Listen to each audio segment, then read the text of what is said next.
this is AxeView. I'm Tim and welcome back to another episode of Axe Ed, where we share a little bit about personal finance and mastering your wealth.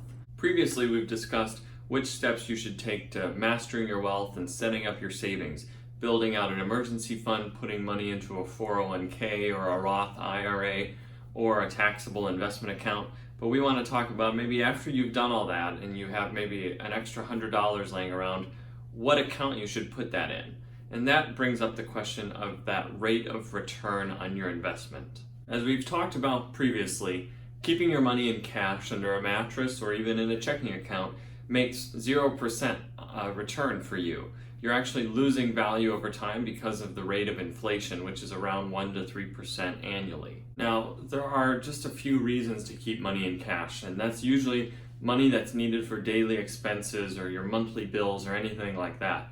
Anything beyond that, like certain savings for a car you're about to buy or a wedding you're about to pay for, that money should really be in an accessible emergency fund, which is a savings account that yields high interest. That's not an investment, it's not any risk, it's actually very secure and it's insured, but it's still accessible money for you for a near-term goal within the next 3 years or less. A savings account right now will yield you no more than 2.5% to 3% interest in a year. Now, if you're looking to save up for a goal that's longer than 3 years out, I would recommend possibly exploring stocks, ETFs, index funds, or things like that in a taxable investment account so that you can access those funds in a few years, but you're willing to put some risk into the game because the stock market could fluctuate over the next few years, but if you don't need that money anytime soon, typically the stock market will return gains and overcome any losses in the longer term. Now, stocks on average gain anywhere from 7 to 11% in a year, sometimes less if the market's down or sometimes more if you've got a great performing stock.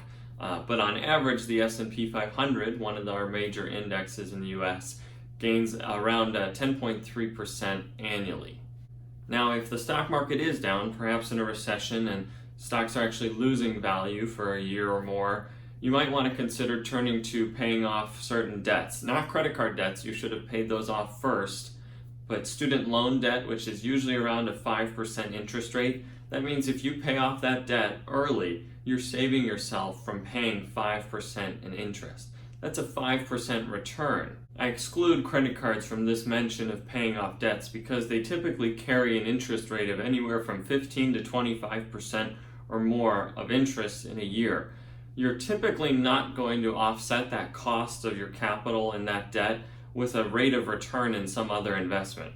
Rarely an individual stock returns something greater than that, but on average, the stock market or paying off other debts is not going to really return that same interest rate to offset the cost of having that credit card debt. So these are the types of calculations that you should be considering when you're thinking about putting your next $1 or $100 or even $1,000.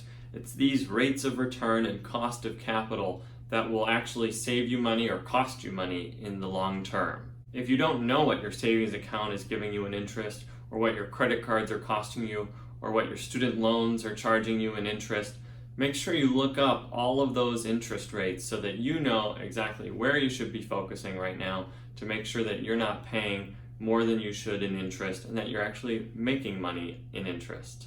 Also, keep an eye on the stock market and the overall economy so that you're cognizant of what investments are more risky right now, where you should be putting your money so that you're not in a more risky environment than you want to be, especially if you're nearing retirement. Thanks for watching. This has been AxeView.